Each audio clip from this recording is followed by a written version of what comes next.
یہ ممکن نہیں ہے کہ کسی نے ڈاکے ڈالے ہوں اور ثبوت ہو. ہم کسی پر بے جا الزام نہیں لگائیں گے, ہم کسی کو جیلوں میں نہیں ڈالیں گے, لیکن جو انصاف کا نظام ہے اس کے تحت جن لوگوں نے ملک کو لوٹا ہے ان کو جواب تو دینا پڑے گا. جیسے کہ آپ نے سنا کہ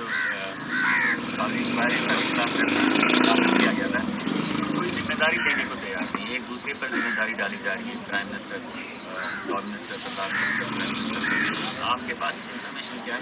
آخر اس کے پیچھے کون غلط ثابت ہوا ہے کہ کیا الٹا ان لوگوں پہ ایسا کیس ہو سکتا ہے؟ جی, تو اب یہ دیکھیں کہ کون لوگ تھے.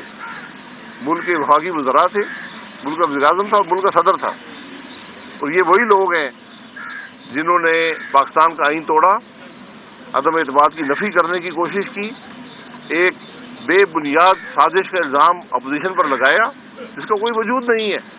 اور آج بدقسمتی ہے کہ اس ملک کے پڑھے لکھے لوگ بھی عمران خان کے اس جھوٹ کو, بہت سے لوگ ایسے ہیں پڑھے لکھے لوگ جو سمجھتے ہیں کہ یہ آدمی سچ بول رہا ہے. یہ حقائق جس ملک کے ہوں جہاں نہ صدر ملک کا آئین کو فالو کر سکے, نہ وزیر اعظم کر سکے, توڑیں, ایک سازش کر کے آئین کو توڑیں اور دوسروں پر الزام لگائیں, یہ حقائق کی تحت تو آپ کو پہنچنا پڑے گا. کیا یہ ڈیولپمنٹ اور نان ڈیولپمنٹ اسپینڈنگ کریں اس میں کٹ لگانی جا رہی ہے مہنگائی کو روکنے کے لیے؟ جی, یہ آپ کو کرنا پڑے گا. جو آج پاکستان قیمت خرید سے کم پیٹرول بیچ رہا ہے, جس کی قیمت آپ کو 200 ارب مہینے کی پڑ رہی ہے, کہ دنیا میں کوئی ملک یہ نہیں کر سکتا. تو یہ آپ کو جو تباہی عمران خان نے ملک کے اندر اس پورے نظام کی پھیلائی ہے, چاہے بجلی کا نظام ہو, گیس کا ہو, پیٹرول کا ہو, ڈیزل کا ہو, ان سب کی درستی کرنی پڑے گی. اور یہ بڑے مشکل فیصلے ہیں, یہ تکلیف دہ فیصلے ہیں. شاہد صاحب, قومی سلامتی کمیٹی کے اجلاس کی بات کی تھی, وزیر اعظم صاحب نے کہ فوری طور پہ بلایا جائے گا, وہ کب ہوگا؟ دوسرا, 2-3 بڑے آئینی عہدے ہیں, جیسے صدر پاکستان ایک دن بیمار ہو جاتے ہیں, اگلے دن وہ حشاش بشاش ہو کے گورنر پنجاب کو آرڈر جاری کرتے ہیں. گورنر پنجاب بھی جو حلف نہیں اٹھاتا, یہاں سندھ میں بھی گورنر استعفیٰ دے چکا ہے. تو یہ آئینی عہدوں کو پرکب کریں گے, اور یہ صدر اور گورنر پنجاب کا کیا ہوگا؟ دیکھیں, جو بات نیشنل سیکورٹی کمیٹی کی ہے, اب کابینہ بن گئی, اس کا اجلاس بھی جلد ہو جائے گا. اور یہ جو سازش کے الزامات ہیں جو عمران خان اپنی کرسی بچانے کے لیے آج پورے ملک کو داؤ پر لگانا چاہتا ہے, اس کی حقائق بھی عوام کے سامنے آ جائیں گے. جو آئینی عہدے ہیں, آئینی عہدیداروں کو آئین کے مطابق کام کرنا چاہیے. یہ ممکن نہیں ہے کہ ملک کا صدر ایک دن بیمار ہو اور ایک دن ٹھیک ہو جائے, اور وہی ملک کا صدر جو رات کے اندھیرے میں پنجاب کے گورنر کو بدل سکتا ہے. ٹھیک ہے, اندھیرے میں ملک کے پنجاب کے گورنر کو بدل سکتا ہے, وہ آج 5 دن سے سمری لے کر بیٹھا ہوا ہے اور اس کو اپروو نہیں کر رہا, اور گورنر بیان دے رہا ہے کہ صدر جو ہے وہ گورنر کو بدلتا ہے. حالانکہ صدر صرف جو وفاقی حکومت کی انسٹرکشنز ہوتی ہیں اس پر آرڈر جاری کرتا ہے. تو یہ بدنصیبی ہے کہ آج عارف علوی صاحب بھی آئین کو بھول گئے ہیں. آئین پڑھ لیں, اپنی ذمہ داری ادا کریں. وہ عمران خان کے صدر نہیں ہیں, وہ پاکستان کے آئینی صدر ہیں.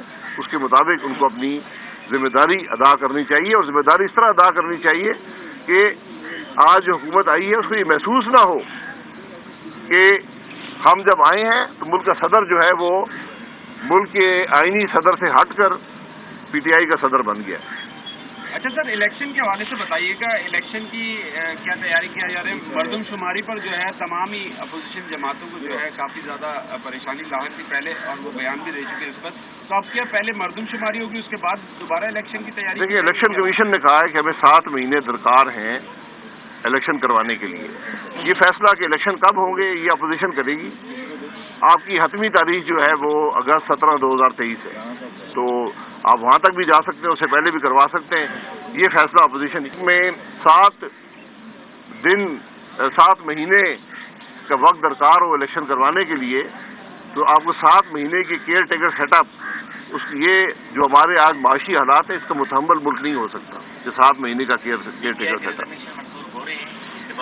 یہ الیکشن کمیشن کا کام ہے جی, اور جن لوگوں نے استعفے دیے ہیں وہ ان کو ویریفائی کرنا پڑے گا. میرا خیال ہے کہ انہوں نے دیے ہیں یا زبردستی کروائے گئے ہیں, کیونکہ استعفے جو آئے ہیں وہ ایک سائیکلو اسٹائل پیپر بنائے ہیں, اس سے تھوڑا ابہام ہے. بہرحال وہ اگر استعفے دیتے ہیں ان کی آئینی حق ہے, اور بائی الیکشن ہو جائیں گے۔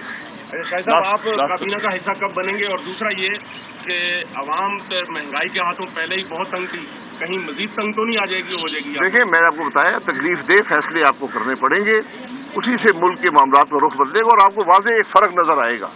لیکن جو تباہی پھیلائی گئی ہے 4 سال میں وہ ایک دن یا ایک ہفتے میں درست کرنا ممکن نہیں ہوتا، لیکن آپ انشاءاللہ بہتری کی طرف ایک رجحان دیکھیں گے انشاءاللہ۔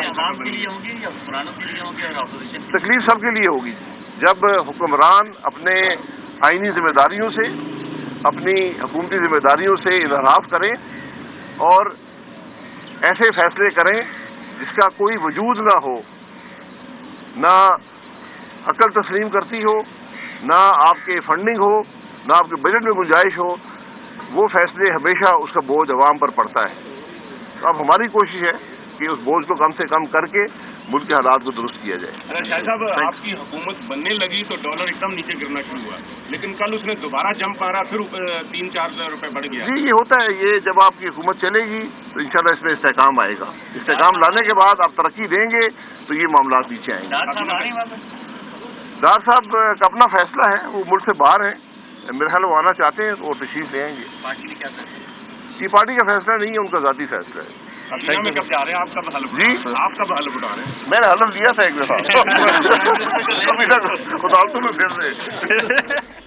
کراچی میں رہنما مسلم لیگ نون شاہد خاقان عباسی میڈیا سے گفتگو کر رہے تھے، جس میں انہوں نے کہا کہ عمران خان اور